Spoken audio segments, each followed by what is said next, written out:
Join us every Wednesday for InFocus, a weekly talk show produced by the SKNIS Information Service, where we provide exclusives with key persons within the government and discuss pertinent, relevant, and interesting matters that affect us all. Tune in every Wednesday, live on ZIZ Radio and streamed live on Facebook at SKNIS Media and ZIZ Online. InFocus, your government, your business.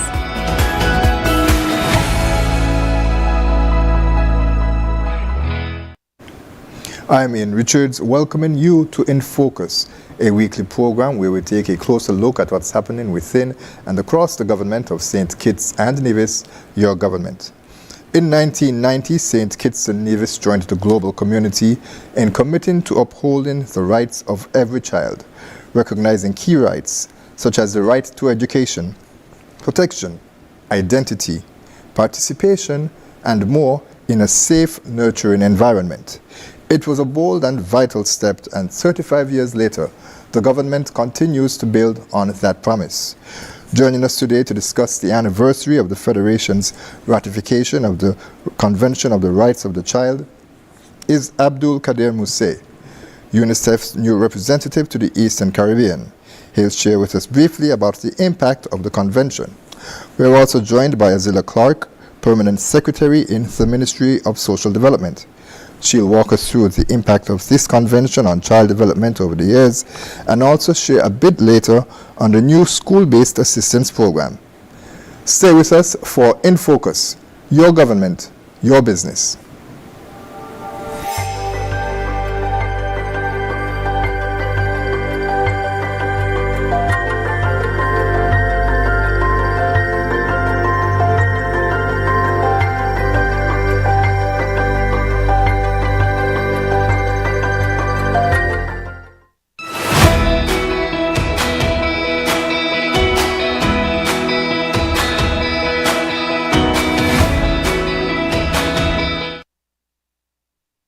Thanks for staying with us, and we are short on time today with Mr. Mousse, so we'll have to jump right into the conversation. Mr. Mousse, so glad to have you with us for the first time. Of course, you're visiting here in St. Kitts and Nevis. It's wonderful to have you. Thank you so much, and it's my pleasure to be here today for this live interview discussion on the TV. Yes, and of course, Ms. Clark, you're here with us again as well, too. Thank you. And we'll be hearing from you a bit later as well. But Mr. Mousse, as we mentioned, we're short on time. You do have another appointment, and we do appreciate you making some time to speak with us before that meeting. So can you give us briefly a background of your involvement in UNICEF and your work in humanitarian efforts? Thank you so much again. And my entire career in UNICEF, the past 23 years, and I have covered more than 26 countries. And I just arrived at Caribbean 5 months ago, and before that, I was based in Afghanistan for 3 years.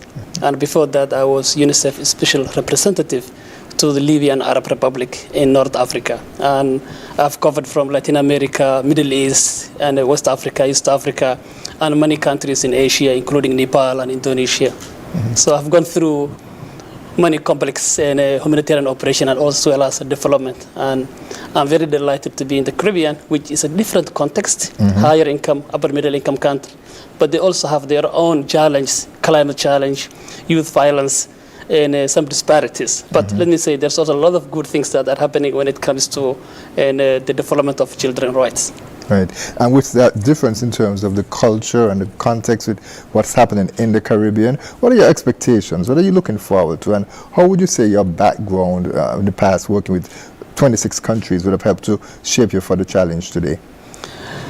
Frankly speaking, and since I just came from Asia, and coming to the Caribbean, for me, it's like coming home. And because I'm from Ethiopia, Africa, so we consider Caribbean as the extended hand of Africa. Right. So in terms of a culture, and I really feel like homey. But as I said, in the Caribbean, you have a separate challenge. These small state development islands are very, very vulnerable for a climate change. And we see how the world is really changing. And unfortunately also, some of the things that shocked me is when I see the level of young people involved in violence, and which is very worrying. I mean, these small island Caribbeans are mostly aged population. So the young children, if they are involved in violence, is really something that might not be good for the future of this. And it's something that I have been discussing with the various governments that I have met, and it's something that as a UNICEF also, and we are very much prioritizing. But also, although these are high-income and upper-middle-income countries, UNICEF works in 12 countries in East Caribbean and overseas, British overseas territories. Mm-hmm. And economically, as per the World Bank category, they are higher income and upper-middle-income. But yet also, sometimes the data is not available, and government actually, and there are a lot of disparities when it comes to government services and reaching the most vulnerable young children and families. And this is really common across many countries in Eastern Caribbean. Mm-hmm. Ms. Clark, let me bring you in here, and if you can speak to us briefly in terms of UNICEF's relationship with St. Kitts and Nevis over the years. How has that been? Oh, it has been tremendous. We attribute, for us in St. Kitts and Nevis, UNICEF works on both the child protection as well as social protection. And we have a wonderful relationship with both the Trinidad and the Barbados offices. They have supported us with the model legislations around child justice, child protection. They have done capacity building with our staff. They've done a tool procurement, and they're always there for technical advice. Earlier this year, the Federation presented its report to the Committee of Experts related to the Convention on the Rights of the Child, and the support from the office in Barbados for logistics and support to prepare us for that engagement. And then, of course, following up with us now that we have our work plan until our next report that outlines some critical actions which the ministry is prioritizing in our action plan for the next couple of years. Mm-hmm. Mr. Muse, of course, you as you mentioned, you're newly appointed to represent the UNICEF here in the Eastern Caribbean. And so tell us what you've done since you were appointed. And when was that appointment? And I was appointed in January this year. Okay. But I just arrived in the first week of March. Mm-hmm. So it's just about 5 months since I have been here. Mm-hmm. So definitely, my priority was to meet as many governments as I can. I was in Trinidad and Tobago, met the new government. And I was here 2 weeks ago, and where we presented together the revised social protection policy, which will inform how government is really to prioritize the most vulnerable children and how they can expand social protection schemes to the most vulnerable children. And this morning I came when I met also the Minister of Foreign Affairs, where apart from appreciating of St. Kitts and Nevis being the first English-speaking country to really rectify the CRC, which I didn't know. It's a very good thing to really appreciate. Yes, yes. But also, I urged the government of St. Kitts and Nevis to ratify the optional protocol of the Convention of the Rights of the Child on involvement of armed conflict, and child prostitution, and the sale of children, and child pornography. The world we are in is actually more dangerous for children than it has ever been.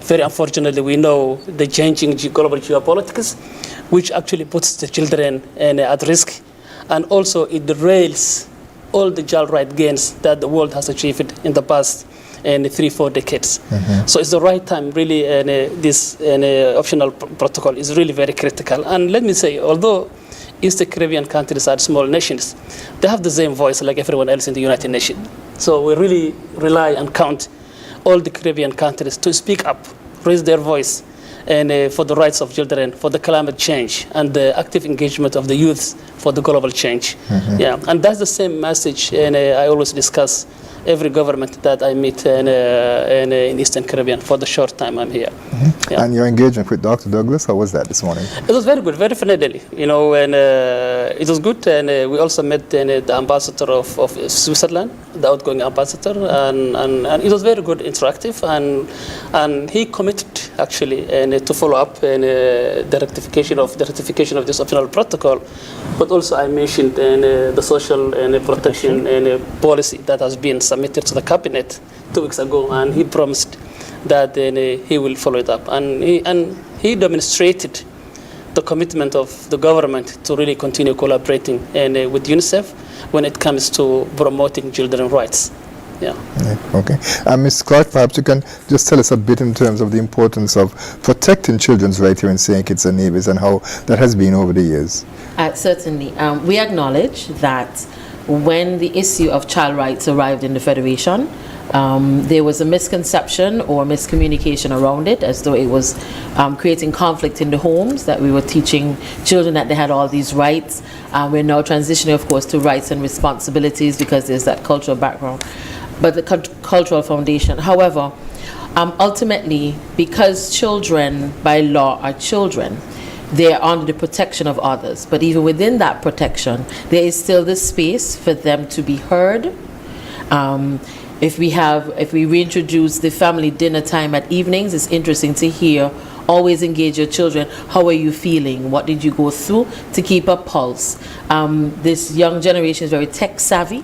And as we know, technology is one of the most frightening things for all parents in this world. And so really staying abreast and connected to them is a wonderful way. Representation as well. We speak of the young people being our future. Actually, they are present. And making sure that their voices, what they feel, what they experience is incorporated into it. And then, as stated, their technology does not frighten them. So making them a part of the avenues for communication would be wonderful for them as well. Because we, in the Ministry of Social Development, we always have a catchphrase, making St. Kitts and Nevis the best place to grow up and to grow old in. And for that to occur, we need, as we always say, all hands on deck, which includes our children. Teaching them in a manner that respects their age, but also empowering them to grow their voice throughout their life. Right. Okay. And as you mentioned, you're here so generally to participate in activities marking the 35th anniversary of St. Kitts and Nevis' ratification of the Convention on the Rights of the Child. And so, of course, it's a signature treaty of UNICEF, and one would say it's probably the primary one to have that done. And it addresses protection for children in quite a number of areas, as I would have mentioned at the top, including the definition of a child. Life, survival, and development, name, nationality, and identity, sharing thoughts freely. Those things are very important, and they're spelled out directly in the convention. Now, in your opinion, how has the convention transformed the development of I appreciate you just arriving here in the Eastern Caribbean, but more so, how would it transform the development of children in different areas where you've served, since you're not able to speak directly to the Eastern Caribbean at this point? And of course, as you mentioned, you were in Afghanistan, you were in Libya. You know, those are areas where there's a different culture, a different mindset. So talk to us a bit about how the rights and the conventions have really helped to transform the development for children there. It's a convention which really obliges any government that has rectified to allocate the necessary policies and resources to ensure every child everywhere, and a boy and girl and their families receive the rights that they deserve. And if I take example in St. Kitts and Nevis, a lot of progress has been made when it comes to early childhood development, early childhood education. And primarily, you have achieved global universal access to primary education. Right. And access to health. And there's a lot of development when it comes to social policy, related policies and activities, and also the social protection and policies which Minister of Social Development is leading. However, there are still areas that require and still remain a challenge. If I take an example, child poverty, and gender disparities, and mental health concerns, which is really a big concern for the young children, young boys and girls, and it still remain a challenge. And we are working together with the government to see how we can address these remaining challenges, which we have to achieve before the 2030. You know, because that's the end of the SDG. You see, so we have a lot to do, and CRC is actually a powerful tool to continue driving these actions in the challenges that are remaining. Right. Okay. And so talk to us a bit about the activities that you'll be involved in. I think St. Nevis celebrates the anniversary of the convention. I know that there is a new program that's being launched. Tell us a bit about the activities that you will be involved in while here, and this new program as well too. My team have been here for the last few days and working closely with the Minister of Social Development. And tomorrow, we are launching what we call child ambassadors. you know, and the purpose actually is to empower and younger people to be active participants and in the shaping the world around them. The child right ambassadors will receive training in advocacy, communication, leadership, and they will play a viable role really in promoting rights-based approach in schools, communities, and national forums. And I understand that the Deputy Prime Minister and high delegate from the government will be at the ceremony tomorrow. More than 200 children, I'm told, will be at the ceremony tomorrow. So it's a very big event, really. And the reason we are emphasizing the younger people, they are the power to change in their life. They have the authority. I have been in some countries where these child ambassadors actually attend every parliamentarian meetings so that they influence policies. They push the government to put the resources where it's really required for children and youths. So it's really they are the future of this country, and we need to empower them, and we will be working very closely together with the Minister of Social Development. So I'm really looking forward, and I hope you will be there as well. So the Child Rights Program, as you mentioned, what are the expectations of it? I mean, I suppose you just hinted at it in terms of being able to participate more meaningfully and push the government. But at the end of the day, what would UNICEF like to see come out of this ambassador program? Number one, as I said, these children will be trained.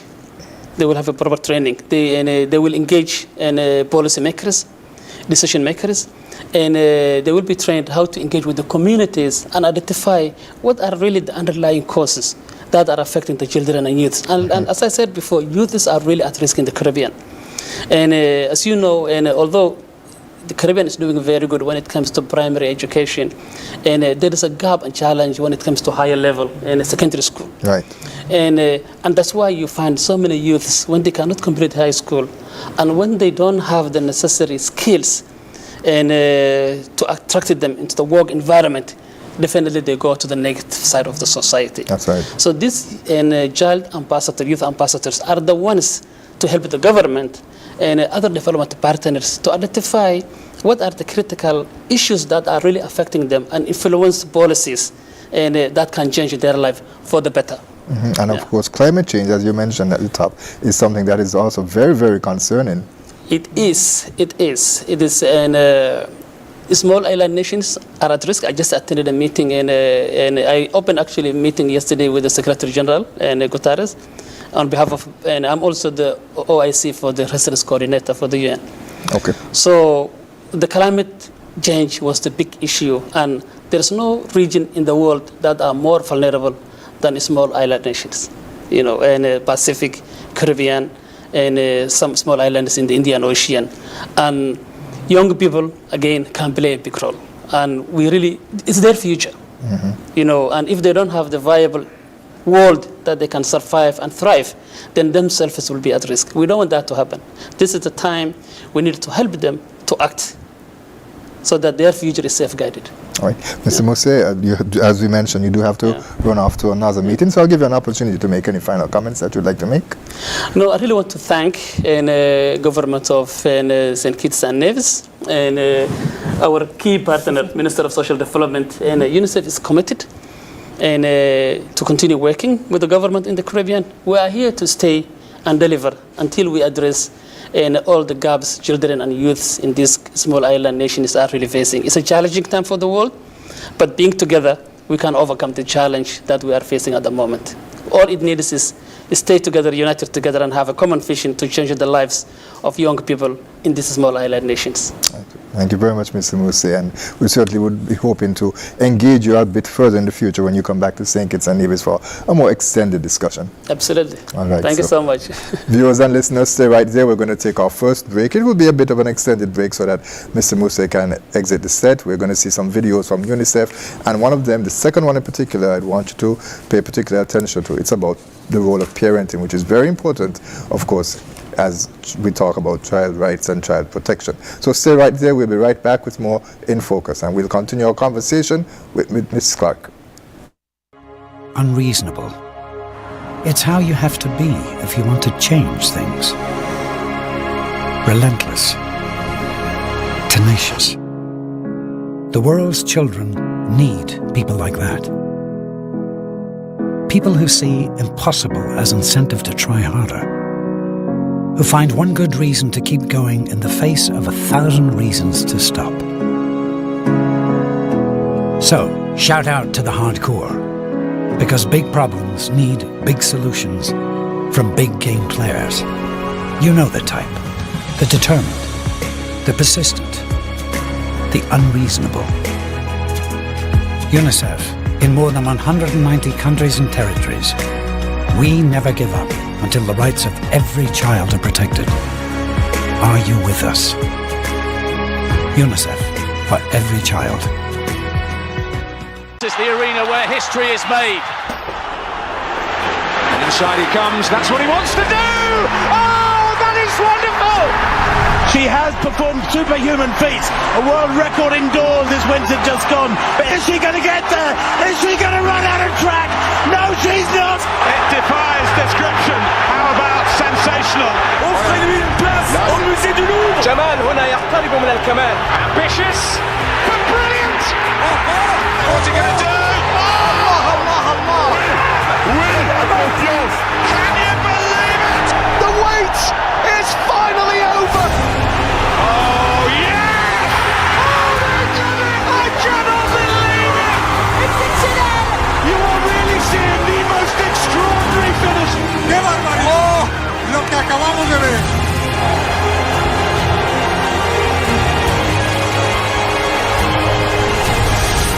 It's unbelievable stuff. You've got to see it properly to believe it.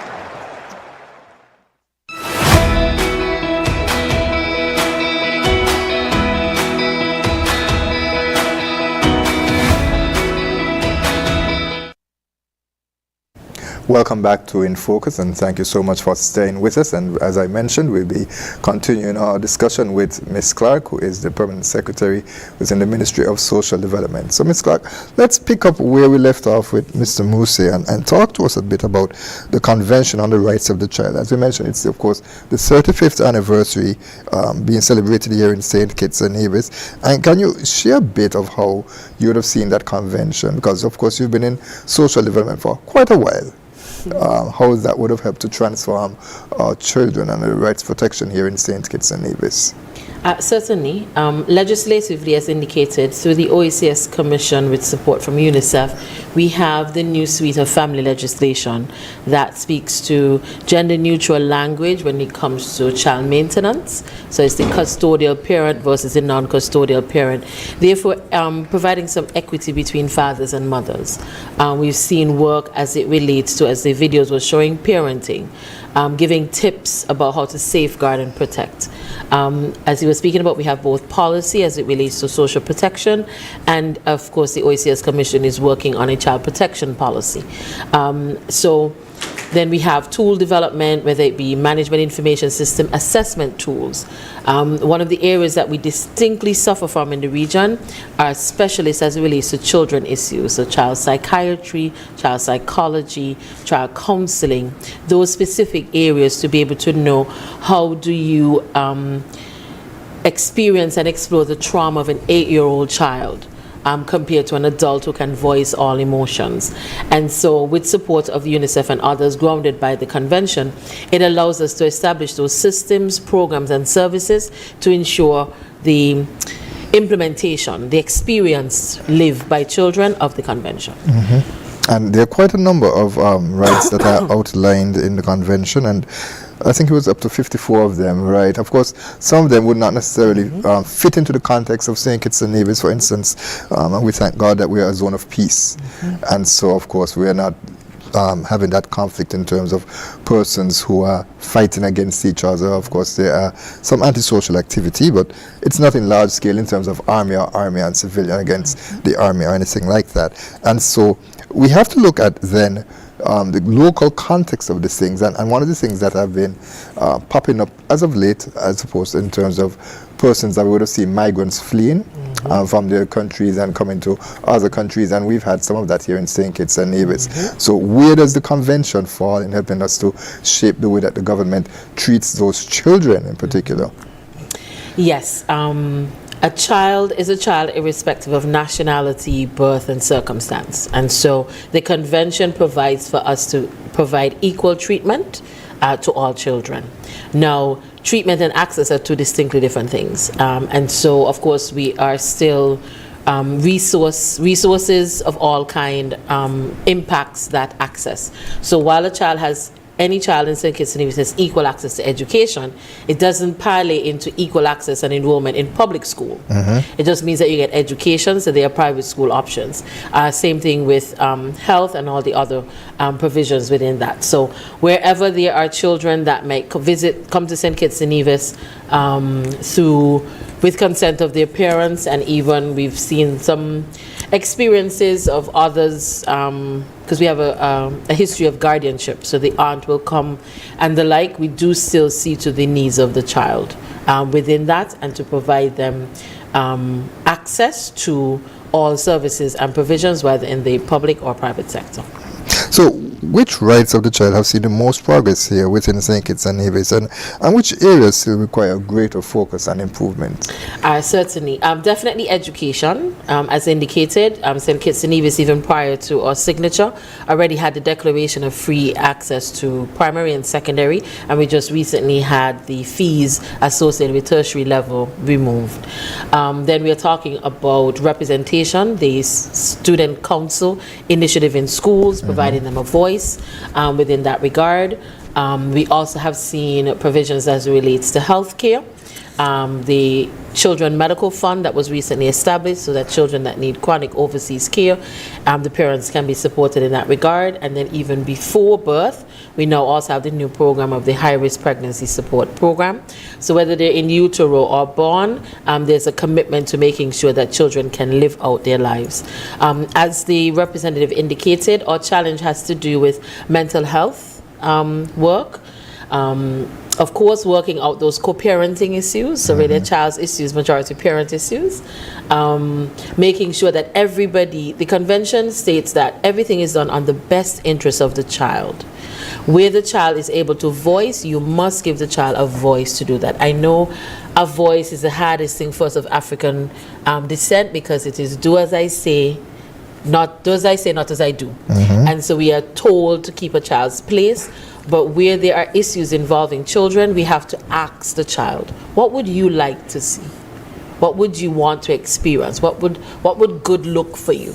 And keeping the user, because many of us in business know what it is to engage the user experience, because the persons with disabilities have a phraseology that says nothing for us without us. And I think we should apply the same to children. Of course, we are appropriate ages. So once they can voice and understand, we should be asking them, what does education look like for you when you get to high school or when you get to work? What does work look like? What you think it's a Nevis be? And keeping that vision in line with the bigger vision of adults, policymakers, and government will ensure that we're actually building a product that all can be comfortable with. So how do you convince parents that it's important to engage children at that? Because, as you mentioned, the culture has been do as I say, not as I do. And there seems to be that willingness to, I wouldn't necessarily want to say stifle, but to ensure that the child, that they have to keep their place.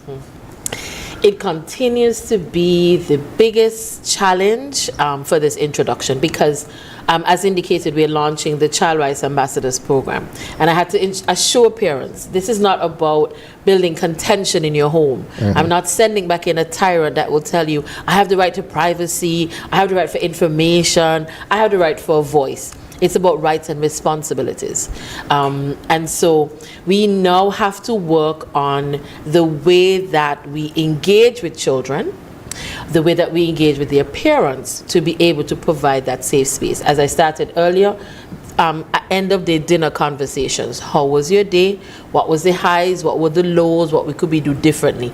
And that helps your child to understand emotions, contribute to the discussion. Giving children responsibility, chores. I know we don't have the cane and the taking out your sheep and goats in the morning anymore, but they're simple chores that we can give to children, because that responsibility translates into adulthood. Take out the garbage. Correct. Clean your room. Make sure your clothes is in the wash basket, because those make for good partners in life too. And so we want to make sure that we provide that space. But yes, ensuring, because ultimately the convention also assures parents and families are fundamentally the protectors of children. The state steps in when there are challenges. But fundamentally, all rights and responsibilities rest with parents. But we know, as there's no manual, as there's no script to parenting, a little bit of help goes a long way. And so if we're able to help parents build children that, as we say, can speak.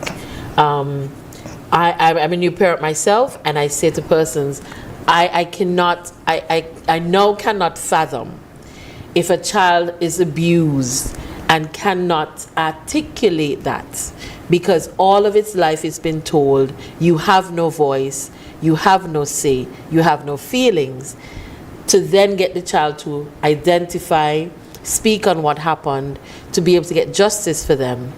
It's earth-shattering indeed. Yes, and of course, you can see the difference in young persons here in St. Kitts and Nevis and in some larger countries. I'll use United States as an example. If you go to a younger child and you stick a microphone in front of the child's face in the US, they go on and on and on and on, as opposed to down here, they're shy, they're reserved, they don't want to speak. Sometimes they even hide. It's very important for them to speak out and say what they say. But of course, there are guidelines. Correct. Because they must be respectful, of course. And I think that is the balance within which we want to ensure the next generation, that we are working to ensure your rights, but within a culturally responsible and a respectful environment.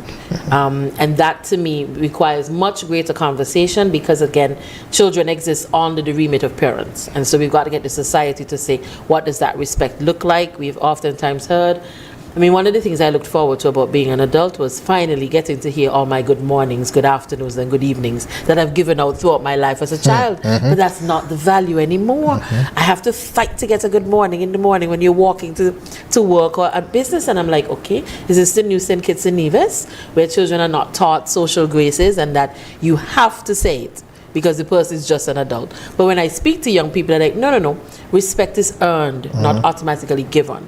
And that takes me back a bit. So I say, okay, how do I display that respect for you? They say, well, yes, sometimes you could tell me good morning. Now that doesn't reconcile with my childhood brain, because it was always just do because the person's an adult. But I think through those avenues of conversation, to understand what we interpret as disrespect, they see as a different construct. And having those intergenerational conversations will go a long way as well. We're not going to have a discussion too long on parenting, because I think we're breaking down into it. But there's just one thing that I also wanted to mention as well, and you touched on it earlier, where you asked about school, engaging the children. There are some of us who would say, how was school?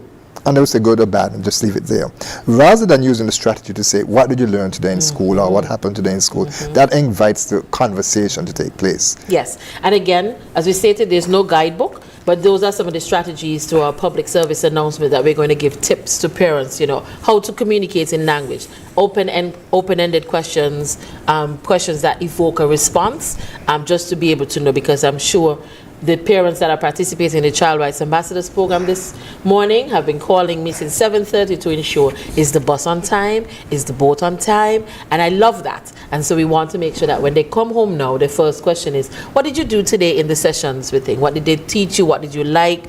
What is it? And so through those lines of communication, the child knows to trust. Not just trust because they have to, you're the adult, but trust because they know my voice matters to you. Right, parents are extremely important because they are the first line of defense in protecting children. All right, so as we mentioned, the 35th anniversary of the ratification of the Convention of the Rights of the Child here in St. Kitts and Nevis. What does that mean? What does the anniversary mean really to the government here in St. Kitts and Nevis, and to you personally as well too, because of course, as you mentioned, you're a new parent. I think persons need to put it in context. We ratified the convention in 1990. We became an independent state in 1983. So just a couple of years after proclaiming our independence, one of the first set of persons we said we're going to protect. We had human rights, but the special subset was children, because I think it goes to the underpinning that we all know there should be no harm that ever comes to a child in St. Kitts and Nevis. We should all feel it in a visceral way. And so that demonstrated act on the international stage demonstrated that. To me personally, it's a charge, it's a challenge, But I think it's a worthwhile goal to aspire towards. If we can have children in St. Kitts and Nevis that just the tenets of the convention states, they know their name, they know their identity, they know why they're proud to be Kittitians, why my son would be proud to be a Clark, why he's proud to be from Newtown, why when he steps into any engagement, he's able to respectfully share his opinion, because that voice comes with a lot of responsibility as well, but should always be given the space to be heard. Okay, and so the activities that are being used to celebrate it here in St. Kitts and Nevis, what are they? What can persons be participating? Certainly. So as indicated, tomorrow, on the actual day, there will be a message. When is the day? That's tomorrow? Yes, the 24th of July is now etched in the annals of St. Kitts and Nevis, and we will continue to make sure that that day receives the prominence that it does as we ratify the convention. We are launching, the Deputy Prime Minister and the representative will have a sit down with the 20 students that will be launched as Child Rights Ambassadors, and then they're also going to have some engagement with some children at the summer residential camp, you know how special that is to Deputy Prime Minister Hanley. That's being run by the Department of Youth Empowerment. Right. Yes. But throughout the Wednesday, Thursday, Friday, we're training those primary school and some high school students in the tenets of the Convention of the Rights of the Child so that they can help us. We understand that my ministry, the Department of Probation and the Department of Probation and Child Protection, we miss the primary schoolers. There's a lot of focus on what happens in the high school and with adults, but we're not understanding how it starts from early childhood and primary school. So we want to be able to start to engender that, support the Student Council initiative by also having ambassadors within there who we can use to put out messages to parents, to adults about the convention, about their lived experience and what their expectations are. So they're getting quite a bit of training to prepare them for that collaboration with our ministry over the next coming year as we pledge. Again, our commitments for the convention is to make sure that all persons know what it is, understand what it means, and can just pick what actions they want to support within that. So if it's a parent, giving a voice. If it is a teacher, making sure that understanding in the classroom. If it's a doctor, securing health. Just pick from it and we all commit, because remember, child rights are human rights. So if we learn to give it at that young age, it will so replicate as we all grow older. So the Child Rights Ambassadors, how many are there and how were they chosen? There are 20 of them from schools across St. Kitts and Nevis. Our first cohort was from the Department of Youth Empowerment Star Girl, Star Boy program. A lot of them graduated, the stars that they are. And so then we went back to the schools and asked them to nominate students that will be entering 4th grade through 6th grade at their primary schools. It's a smaller cohort compared to the number of schools, but we think it's a good start for a pilot. And again, it's representative, has participation of St. Kitts and Nevis. And so the students will receive their training and then with support from our ministry, be engaged in some year-long activities around the convention and the realities of children in St. Kitts and Nevis. And so their primary responsibilities will be to advocate, information share, and communicate. Okay. And what type of evaluating system and reporting mechanism will be used? Oh, certainly. So in collaboration with our ministries and departments of education, youth empowerment, St. Kitts and Nevis, social development, St. Kitts and Nevis, there will be further training for the adults around the Convention on the Rights of the Child in order to support the action plan that the children has. We will be engaging them with their voice, doing evaluations. We will be canvassing them for what they're seeing and experiencing in their schools and life to be able to come up with programs and activities for which they can do. And of course, asking them at every interval, how was this? What do they see more needing to be done? So making sure that we have that monitoring and evaluation kind of approach. But of course, a child-friendly version. Not too many forms, not too many writing, but making sure that at all times we check in to make sure that their voice is being heard and understood. How will we know who they are? Will there be a launch to the nation? Oh, yes. They're going to get their mock... what do they call them? When you issue somebody... Instrument of appointments? Yes, the instruments of appointments. Their first little instruments of appointments, they will get designating them. They will take their photos and the ministry will launch to publications and postings, the little profile about who they are, what they do. So we ask for persons to support them as they go about their engagement in the year coming, and to support them when they come around with their activities. Is date set for that launches yet? Yes, it's tomorrow on the actual day. Okay. So once they finish engaging with the representative and the DPM, they will then be issued their instruments of appointment. So we certainly look forward to learning a lot more about the program and seeing them within our communities and being able to use peer-to-peer education to influence change here in St. Kitts and Nevis. We certainly look forward to that. There are persons in Nevis as well? Yes, they are. Okay, right. From primary schools and secondary schools in Nevis. Right, okay.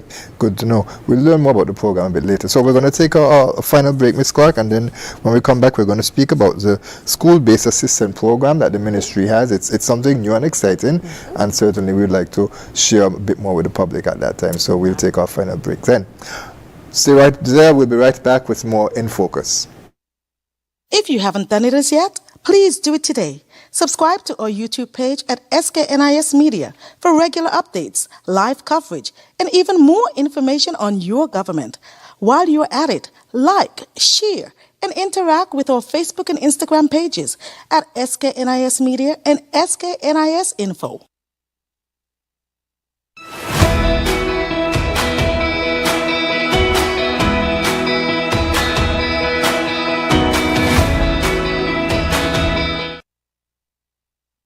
Welcome back to In Focus. We continue our discussion with the Permanent Secretary within the Ministry of Social Development, Zilla Clark. Now, as mentioned before our break, Ms. Clark, the school-based assistant program, what is the primary goal behind this new system that is being used? Certainly. So, social protection refers to all of the programs that a government does to support its people. Many persons are very familiar with those in education. The early childhood subvention, where I think $50 per week is paid to children enrolled in early childhood centers, both public and private. Then you have the school uniform assistance program, where parents that may have challenges providing uniforms for school participation can apply for those. You have the high school book loan, which many of us knew as SELF, whereby textbooks are provided to needy, in need children to support their high school endeavors as they prepare for CSEC and CXC examinations. And then, of course, the CXC fee waiver. We want productive and ambitious and certified children, so we would never want a parent to decide how many subjects a child should fit based on the registration fee or the cost for registration, and so that is also provided to persons in need. The Education Ministry has set their threshold for households in need as persons earning less than $4,000. Of course, with our ministry, through this collaboration, the ministry is using its own assessment tools to make some recommendations for others that may be in need, but that is the education process. So, because we do school uniform assistance program in the summer months, we thought, okay, how about we consolidate the way that persons access the service? So instead of doing school uniform in the summer and then signing up for the subvention either at the end of the term or the beginning, and then when you get to school signing up for SELF, let's consolidate a one-stop area for every person that is interested in those array of services to be able to express their interest in them and then make the application for. The expression of interest is necessary because, again, we have quite a lot of information on persons already from various programs, Back to School, Aspire, etc. And so it's a way for us to consolidate that information and pre-populate that so that your application process can be even speedier. And then, of course, once we have the indication of your programming or programming needs, that is shared with education, because again, now they will be able to have information much more readily to be able to plan and execute. Because the worst you can say is, well, I only bought two dozens of this book, but there's all of this need, or I did not buy enough for there. So it gives them an opportunity to know projected need as well, to do better planning, because you must know who you're servicing in order to do. So all of this is an area to streamline the efficiency and effectiveness of social protection programs between social development and the Ministry of Education. And it's all being done digitally for the most part. And there's a video, before we come to your discussion, there's a video that your department produced in terms of promoting the program. And so I'd want the producer, David, to run it at this time so that persons can get a sense and get a feel of exactly what we're talking about. So David, if you can run that program, that video for us now, please. Applying for school-based assistance has now gotten easier, with 4 programs added to one portal. Yes, you can now apply for school uniform assistance, high school book loans, CXC examination waiver, and early childhood subvention, all in one application. Here's how to apply. Visit the registration link at www.socialdevelopment.gov.kn or scan the QR code on our school-based assistance flyers. Complete the expression of interest section to indicate your intent to apply. A valid social security number and email address are required. Gather the supporting documents for your application. A valid ID such as a social security card, driver's license or passport, as well as proof of address, income and expenses, and visit the satellite offices located at identified community centers in each district to complete your application. Application period opens June 18th and ends October 31st, 2025. Please allow a minimum of 14 working days after application for confirmation of status. The new school-based assistance portal. Applying has never been easier.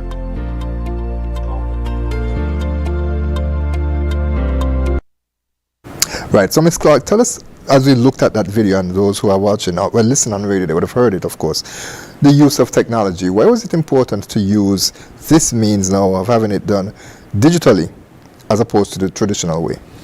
Well, I think it keeps a thrust on where the Federation is going. Wherever you are in St. Kitts and Nevis, you should be able to have ready access to services. And so in the comfort of your home, you should be able to at least complete an application, or in this case, the expression of interest, which would then trigger to the Ministry and the Department of Community Development and Social Services your interest, to prepare the officer when you come in front of them to complete your application. Secondly, it is a consolidation of information. As stated earlier, we have quite a lot of information on persons, and that should allow to make the application process smoother. So it's not asking the same set of questions, it's confirming what is already on record to expedite your applications. But there's some who would say, as you mentioned, that the information already is on record. There's BBW that I benefited from. I'm not speaking to me personally, I'm just saying as an example. I benefited from and registered for BBW. I did it for Aspire, of course. I would have had to identify my children. I did it for LIFT. I'm receiving LIFT as well too. All that information was given. I've been given that information time and time again to different government agencies. So why do I need to do it now? It is, we are aware of that concern, and what we say is we want to avoid inclusion and exclusion errors, because if we freeze your profile as of as of July 22nd or 23rd, what happens when you become unemployed August 1st, but we've locked you in for at least a 6 or 12-month period to determine your eligibility for all things within that? And so it is sort of an abundance of caution why we ask for persons to be able to verify what we have on file for you for every program that is coming. It is our intention in very short order to do what we call the social protection floor. So once we have your information, you will now know what all you may qualify for.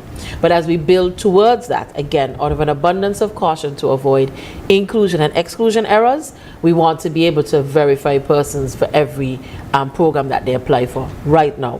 Once we are comfortable that we have enough of that information, and of course we build in the remote or digital appeals and grievance process, then we're able to do so. Because even just going to the Budget Boost wallet, that was but I didn't get it for April, but I haven't worked since March 15th. By the time the information comes to Social Security to us, you are still on record as being employed, or you've missed a couple months because now the notification of unemployment is a little delayed. So we do want to be cognizant of those errors and err on the side of caution. For those who would say that, well, my information, again, I'm sharing it, and who would have access to it, what do you say to them? We always indicate to them that throughout the system there are tiers of authorization. So the officer that you see in the community center, your social assistance officer, will be primarily the one that enters and confirms the information. Then it goes up to the management of community development and social services to make the approvals. At my end, and at the data analyst end, we see anonymized data. So we'll be able to just see number of applications by location, sex, age, etc. We don't actually see you. If I need to access your profile, that will be recorded, and if at any time there's any leak or any untoward, the system will identify who all has accessed your information. But I assure the public, every member of staff, except those that were just recently employed or maybe over the last 2 months, have already signed the government's confidentiality agreement, which indicates if they violate any confidences appointed to them by virtue of their position, not only can they be fired, but this legal action can be brought against them. Because we want to give persons the assurance that when you tell us something about you, it is used just for that purpose, and if we need to do anything else with it, it is scrubbed of your personal details and just looked at for data purposes. But even though the personal details are scrubbed, of course, persons are still aware that they're dealing with a human being that has needs. Correct. And so that compassionate side is also factored in as well too. Yes, we're working on all of that, contributing to the client experience with training in customer service, conflict resolution, listening skills, because again, I always tell my staff, they are my tools. I don't benefit from having batons or any other tool. They interact with persons, but I'm also cognizant of the fact that they're people as well, and so whatever they're experiencing that day, they can't give the best service to persons. So we are looking at approaches to be able to have breaks in their work period. I mean, when you've gone through 150 applications in one district for a particular, but you deserve a morning break to just wrap your mind around who you are and what you're doing to then get back to your work. So it's that provision for staff as our internal clients that we're also looking at to improve the external client experience. So how do persons enroll? Certainly. So as indicated in the video, the form is available online at our website, and that's called the expression of interest. Once you've submitted your expression of interest, the screen will appear, a message will appear on the screen indicating to you that, again, this is not an application, it is the expression of interest. So the information that Mrs. Bridgewater, who was the star in the video, would have been in her couch collecting. You walk with that information to the community centers as listed, where satellite offices are, and you complete your application there. Then, stated within 14 working days, you will get a response. As this is the second time doing our school uniform assistance program as well on the JAD platform, many persons would already had a JAD or school uniform wallet. It is populated with the allocation of, once approved, $250 per child, and you can take that to the approved vendors to purchase items related to school uniform, socks, shoes. Yes. Right. Okay, and so for those who may be a bit unfamiliar or afraid of technology or may not even have the needs, so the means to do that, can they have that expression of interest filled out at the community center? Correct. Yes, the social assistance officers at the satellite offices can take you through the entire process once there. So if your intention is to have the expression of interest completed on the day, please walk with the information so you don't have to be going back and forth. How have registration been proceeding? Oh, at last check, I think last evening, we were just close to the 1,000 mark of expression of interest. I'm happy for the interview to clarify for persons, the expression of interest is not an application. So if you completed your expression of interest, you still need to visit the community center and speak with the officer, because our application transitioning from expression of interest to applications is a little on the slow side. I think, as I stated, we're just short of 1,000 expression of interest, and I don't yet have crossed the 500 mark for applications. So we want persons to do so. We will be doing our best to reach out and indicate this to you so that you can follow up with the application process. And then shortly there should be the population of wallets for persons to go out and purchase, because I know it's the end of July and nobody likes to be shopping for school supplies in late August, September. But with 4 programs, school-based assistant program, being targeted by this new system, 1,000 registrants, it seems a bit low, doesn't it? Oh no, remember, applications have multiple children. Okay. That's just the application. We promise to do better data analytics and being able to put out graphical information as to how many children does that application pool actually service, by schools, grades, etc. So persons are aware of the support provided from these programs. Okay, and so can you speak to us about the partnership with the Ministry of Education in terms of being able to get that information and getting it right? Yes, so the two technical officers between our ministries have been collaborating to ensure that, again, that baseline information that is in the system about the child is correct, and then also ensuring that the information that we capture as per the expression of interest of the applicant is therefore shared with the focal point for each program so that they can go through and do their own planning and projections for their own. As we know, the new academic year starts in September, and so definitely part of the focus, in addition to the school uniform, the next most important will be this school subvention, so that parents can have that coverage, because of course the school books, I think, resume at the start of the school year. But these two, it is best to have them confirmed and engaged prior to, so parents can definitely know that they have that support coming into the new year for persons that are in early childhood and having the response to the application for uniforms. So of course this is coming up to the end of July, as you mentioned. As we record this live, it's July 23rd. So persons are wondering, as you mentioned, you want to go out and not necessarily shop in August, and of course the government have given duty-free concessions on schools to place VAT days, but what about the deadline? There are some persons, as you mentioned, it's 4 different programs, so there are 4 different deadlines for each. How does that work? Certainly. So for, there's actually only 2. For persons in early childhood, primary and secondary, the application closes on August the 31st. That is to ensure that we have things ready for September. Persons that are doing school book loan, going into tertiary school, CFB, etc., they have until October to be able to make that application, because of course the results from external examinations have to come through. As it is a pilot, again, it does not expressly state that you cannot, the only thing that you are restricted from applying afterwards would have to be school uniform assistance. That would normally come through the school system as like a special need, somebody that was missed or something like that. But through education, they're also strengthening their systems to be able to facilitate additional requests after the application deadline, because of course this is our first year piloting this, and so we don't want to just have arbitrary stops where a child could never get the benefit thereafter, considering that we don't, as a government, as a ministry, while we try to put out our information as widely as possible, we miss some people. And so there's also, when they show up for school at the start of the school year, they will also have an opportunity to do so, as well as if they might have been enrolled late at an early childhood center, they will still be facilitated to the paper option.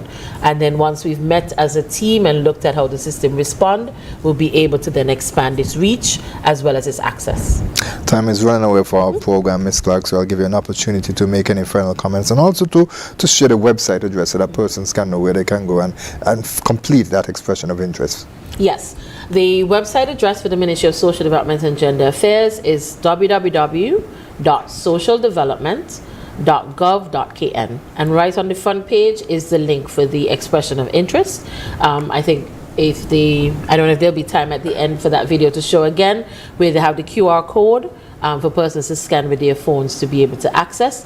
And again, the satellite offices are open Monday through Thursday, 8:30 to 3:30. There are phone numbers provided, because you know we are persons as well. We might wake up with good intentions to get to work at 8:30 and something happens. So please store the number for the officer at the community center closest to you.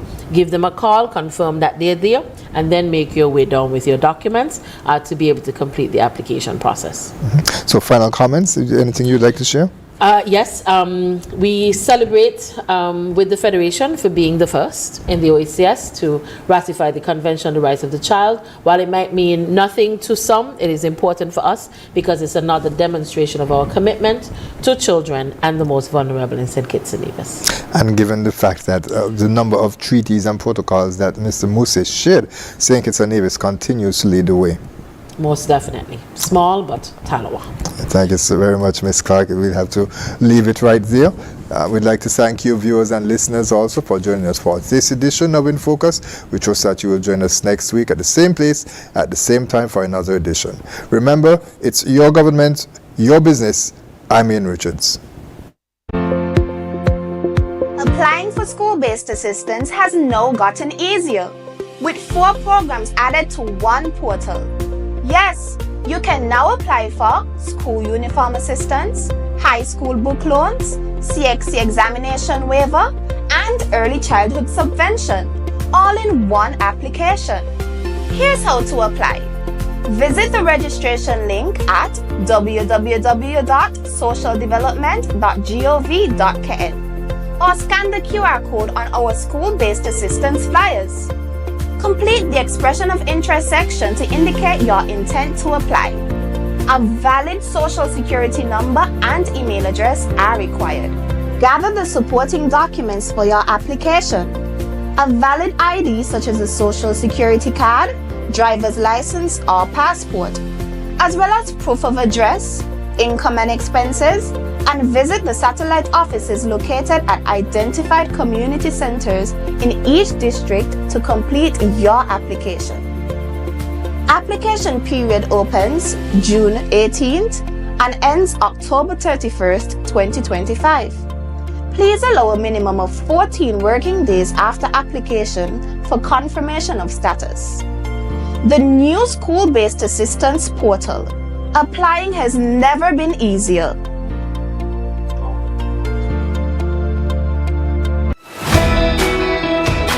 Join us every Wednesday for InFocus, a weekly talk show produced by the St. Kitts Nevis Information Service, where we provide exclusives with key persons within the government and discuss pertinent, relevant, and interesting matters that affect us all. Tune in every Wednesday, live on ZIZ Radio and streamed live on Facebook at SKNIS Media and ZIZ Online. InFocus, your government, your business.